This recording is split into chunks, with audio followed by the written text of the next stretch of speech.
What is up, everyone? Welcome to my new Hoffenheim career mode on FIFA 18. I've decided to cancel my Huddersfield career mode because it's just been too long since I made an episode, so I just want to start fresh. But I promise you, I won't just bail on this career mode. I'll probably stay with this one for most, if not all, of FIFA 18, in fact. As always, if you have any transfer suggestions, let me know in the comments or on Twitter or wherever you're comfortable with. I typically don't care for realism with regards to transfers, but I'll try to be a bit more realistic this time than, for example, signing Lacazette and Aubameyang with Everton, as I did in FIFA 16. Although, to be fair, as we progress and become a top European side, assuming all goes to plan, we will be able to realistically sign those types of players, but obviously right now, we probably can't. So, yeah, I'm going to try to be a lot more realistic than I normally have in the past. But yeah, I'll also try to sim less games than I did in my Everton career mode. And if all does go to plan and we become a world-class side, I will probably be simming league and cup games against smaller teams that we should be beating comfortably. Just, you know, might as well not waste time on games that we should be winning anyway. But yeah, before I go on for too long and bore you to death, let's just get right into the first episode. We'll mostly be making signings and sorting out the squad, but for the sake of making it more exciting, I'll also be playing our preseason games. Let's go. Alright, so here we are in game now. We're going to be participating in the European International Cup, which will be hosted in England this year. So these are our first emails, and let's have a look at our expectations. So this first one is just really crazy. I have never seen anything like this. Like, just look at those. Like, it took me a good few years to even realize, like, to even comprehend those. Like, I just can't even English with these things. So yeah, those are our youth development requirements. I think the second one we can probably, well, we definitely can manage. But anyways, brand exposure, 85% attendance in 5 consecutive home matches. I think we can do that. But that's a very low expectation anyway, so it doesn't really matter. So yeah, we need to finish mid-table in the Bundesliga and also reach the round of 16 in the Cup. But then within 2 seasons, finish in a Europa League spot. So we can definitely accomplish that. Reduce player wages by 25,000 a week. I doubt we're going to make that because there are definitely improvements that we need to make to the squad. I mean, it is what it is. And yeah, speaking of the squad, I'm going in now and just putting in the strongest starting 11 that we can possibly have. So I had to change the formation to fit Serge Gnabry in there because obviously he's going to be a key player for us. He is only on loan, unfortunately, but we could sign him permanently if he does do really well for us. So yeah, obviously as we go on, if certain players that are lower rated just do really well, they will make their way into the starting 11. But for now, I'm just starting out with all of the highest rated players basically. And then we'll just go from there. And now we are hiring some youth scouts. Luckily, the first option was 5 stars in both categories, and that's what I like to see. So we're going to send this guy from the Netherlands. We're going to send him to Germany, I believe. Yes, we are. I'm doing post-commentary on this. So he's going to be in Germany for 6 months. And then I think I ended up selecting physically strong for that one. And later in the episode, we'll get a couple more scouts in and send them to other places to get in even more players. Alright, so after this, doing a bit of training here, and then we will get right into our first game of the European International Cup. Alright, it's time for our first game as Hoffenheim manager. I'm pretty much playing our first team, but with a couple youngsters on the bench that probably wouldn't normally get into the matchday squad. But yeah, I'm playing a couple preseason games so I can get used to playing with this team and tactics, and assess what positions we need to improve. Normally I just sim through preseason, but it's better if I get used to playing with the team now, rather than a few games into the actual season. Into the gameplay now. Here comes Zuber. Looking to cross this in here for Kremer. If he does get the header down, takes a bounce, but the keeper is still able to save it. Into the second half now. Not much really happened in that first half. It was actually one of the most boring halves of FIFA I've ever played, not gonna lie. Alright, great through ball. Amiri. Defenders got in the way of him yet again. That was basically what happened to all of our chances. We just got smothered by the defense. Decent stuff from Amiri here. Gets the cross in. It does fall to Uth eventually, and he does score. I did not expect that to happen. I saw another player running in to try to get the header. It did fall to Uth in the end, and that was just a great touch from him. Tap it in past the goalkeeper. And people have told me before that just pretty much exclusively, or because of my American accent, I sound really cringe trying to commentate FIFA. I'm sorry, there's nothing I can really do about that. So I'm doing my best. I mean, I can try to like fake some type of English accent for you. We almost scored another one there. That was close. That was very close.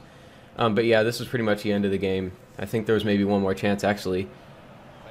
Brilliant stuff here. Adam Jalai to seal it. No, he hits the bar. The rebound was very poor. Saved by the goalkeeper. And yeah, that'll do it. So yeah, again, if you want me to like try to fake some type of English accent, then I guess I can attempt, but like that would probably sound even more cringe. And then another header here right at the goalkeeper. But yeah, so sorry if I sound cringe because of my American accent, but again, there's not much I can do about that. Anyways, we have a couple transfer offers. So Nuremberg want Kobel on loan. I said no to that because he's pretty much our backup goalkeeper at this point, but I did say yes to West Ham's offer for Hubner. So we will be looking for a new center back since he's off to the Premier League. Alright, so now I'm making my second team here. Just basically putting in the next best thing for all of these positions. And as you can see, we definitely could use some more squad depth. Like, we have a 61 rated player in that second team, so that could definitely be an issue. I'm going to probably use my youth academy to improve us in that left wing and backup goalkeeper spot. I don't know how much potential our 66 rated goalkeeper has. What is his name? Kobel. I don't know how much potential he has. I should probably check on that, but if it's not a whole lot, I'll probably just go ahead and get someone in from the youth academy who has high potential and just train him up so we can have a good backup goalkeeper and maybe eventually a new starting goalkeeper once Baumann either gets old or leaves or whatever. So yeah, we're playing Bournemouth in our second group stage game, simulating this one obviously, and it's currently 1-1, but then Bournemouth take the lead through a penalty, but then Amiri scores the equalizer, but that game definitely cost us. We lost Paslak to a second yellow, and Hack got injured. So that's that. And now we are simulating another game, this one against Genoa in our final group stage game. We're using our first team for this one, and I didn't mean to skip the whole simulation, but yeah, we did win 2-1. Gnabry and Amiri scoring, well, he got the equalizer last time, but he got a late winner this time, so yeah. And these are the two players that I'm looking at signing first. I'll only sign one of them, obviously, but we have Gabamin, if that's how you pronounce it, and Diego Dema, but obviously Gabamin is the same rating and younger, so it's a no-brainer. Alright, so we're heading over to, or we're inviting the Mines boss here, I guess, to discuss this deal. So his value is about 12 million. Since he's only 21, we'll have to offer a lot more than that, obviously. And I tried to put a midfielder in the deal. I assumed I would have also had to add cash because no one, except for a couple players that I don't want to sell, are near that rating. So I was like, okay, I'll offer like a low-ish rated one in this deal, and then if they say, okay, can you add more, then that's fine. I'll just add more. But of course, they say we don't want to replace our center defensive midfielder with another CDM. We want a right back. So then I was like, no, I'm not selling Kadirabek. I want him here. So I just decided to put in a pretty low ball offer, and let's see what they say. Of course, they rejected that. They want 20.1 million for him, as well as a 5% sell-on clause. So I was like, okay, you know what? I'll make the sell-on clause a bit higher. I actually made that very high. No, but then all right, 10%. I'll make it higher if you give me if you let me pay a smaller transfer fee. There we go. I can English now. So, I offered 17 million and a 10% sell-on clause. What did he say to that? I don't know why I let this whole thing play out. I could have skipped that. There we go. Yeah, so he's fine with that. So that's awesome. We got the deal done. We need to negotiate the contract now. Alright, let's get that out of the way right now. Get him into the team as soon as possible for the next game. Although I think I actually used my second team for the next game. Or I might have played him though, because he hadn't played a game before that, so stamina wouldn't have been an issue. But anyways, let's not, I don't know why I'm talking about what happens after this instead of just narrating what's currently going on. So yeah, we gave him an important squad role. He's probably going to be more of a crucial player, but just in case somebody ends up pushing him out of the team for a bit, might as well just say important since that's what they suggested. 5-year contract, that sounds good to me. All right. Now, what are the wages going to be? His current wage is 22,000, so that's actually pretty decent, not too high. We have a pretty solid transfer budget, but it's nothing huge. So we don't want to be spending a whole lot on things like wages. So for 28,000 and no signing bonus, 29,000 even. So let's see what they said to that. They're probably going to come in with a signing bonus and all that jazz, of course.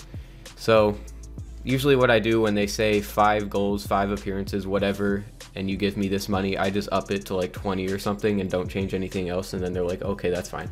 So as you can see, I upped it to, once he gets 10 goals, then so I upped it to 10 goals, and then I also, I believe I did raise the wage though, to obviously just sweeten the deal a bit. But I did lower the signing bonus, so that's what I was doing there, raising the wage and then lowering the signing bonus. In the long run, that would actually cost us more to have a higher wage and lower signing bonus. But whatever, that's not important. So yeah, that's the deal finalized. Welcome to the club, Gabemin. If anyone knows how to actually say his name, because I'm probably saying it wrong, please let me know. If you're like a Mines fan or something and you know how to say it, or whatever situation, and you know how to say his name, please tell me. So we got some transfer news here. 1, Hubner is off to West Ham United. We already knew that. 2, Kaderabek has gone to Köln. At the time, I had no clue what had happened because like I had never accepted any offer for him. But it turns out, one time during this recording, I was deleting some emails and I accidentally deleted one about Köln paying his release clause without even seeing what the email said. So yeah, Köln paid his release clause and he's out. That's what happened there. Alright, so I did some scouting and I came across a couple players that I want to sign. They probably won't be going right into the first team, obviously, but they are ones for the future, as they say.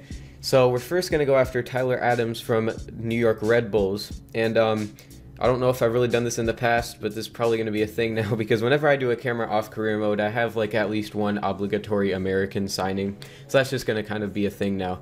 So as I do more and more career modes, you will notice that at any given time, there is probably going to be at least one American in the squad, probably just one, but you know, here we go. We already completed the deals with the club. Now we just got to negotiate the contract for Tyler Adams. Now the thing is, since we just lost our only right wing back, this kid can not only play at CDM, but he can also play at right wing back. So his potential is 83, I'm pretty sure, so it's nothing outrageous. But 83 rated for a right wing back is not bad. So a fullback that is 83 rated is still pretty darn good. And CDM will probably be playing Gabemin there anyway, or if someone else comes up in the future that we sign. So yeah, I'm going to prioritize playing Tyler Adams at right wing back. We also do have Paslak, who is pretty high potential, but I think this guy might work out better there, since Paslak can't really technically play right wing back, but I will try him out to see if he does well. And if he is just absolutely sensational, then we can always just have Tyler Adams as a CDM. So yeah, I always like signing players that are really versatile and can play in multiple positions. That's just a thing that I really like. So there we go. That was a really easy signing. So we got Tyler Adams in, and I don't think he's playing right off the bat. He is not just yet. Do I see him? I don't see him. Okay, so yeah, he's not playing just yet versus West Ham in this preseason game. This is what, the quarterfinals, semifinals, something like that. It's the first knockout round, let's put it that way. Alright, so Gnabry put us 1-0 up at the half. I don't see Hubner in there yet, so he hasn't made his West Ham debut either. Alright, Fonte equalized. What's going to happen here? Alright, it went to penalties, and we won 5-4. Awesome. Alright, so we are on to the next round. I believe the next round actually is the final, so yeah. But before that, we are going to go ahead and hire some scouts. Sorry for that little cameo of my cursor showing up at the bottom there, if you notice that. But yeah, we're hiring Luca Mercier as a scout, and we are going to send him to, I think we send him to Austria, because why not? Yeah, we're sending him there for 3 months, and we're just looking for some attackers is what I did in the end there. So yeah, that was kind of because of us having a 61 rated player as our second best left winger. I'm just trying to get in more attackers so we have more depth there. But we also probably need some more defensive depth. That's what we really need. So that's what I'm going to do soon. I got a few suggestions for center backs that I can sign. So thank you for that to the person that suggested. You know who you are. So yeah, All right, so we are facing Levante in the final, and yeah, it's kind of surprising that they're all the way here in the final, but yeah, here we go. Alrighty, here we go. It is the final of the European International Cup. It is at Old Trafford. It's Levante versus Hoffenheim. So this should be pretty interesting because, again, they're pretty much a surprise. I didn't expect them to be in the final, but here they are.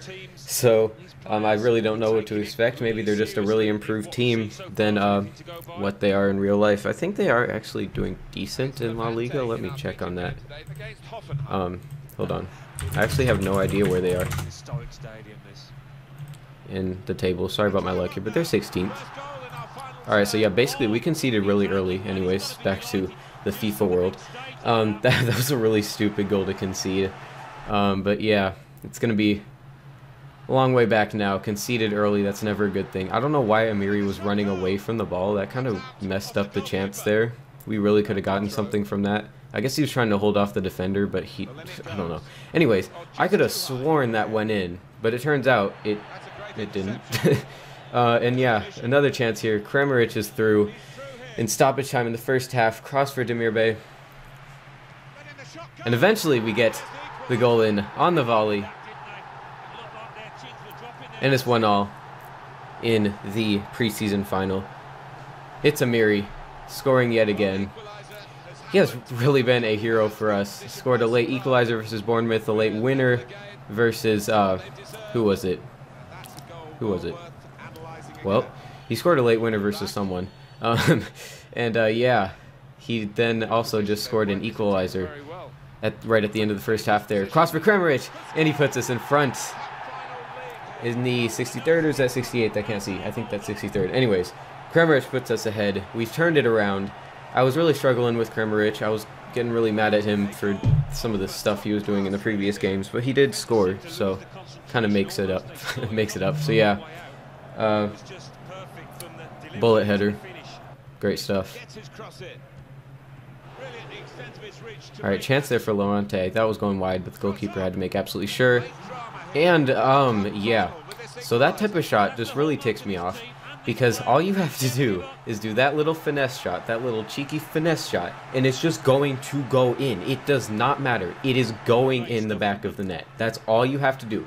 Just click, just hit that button, and it will go in. It does not matter. That just really ticks me off. And that was in stoppage time as well.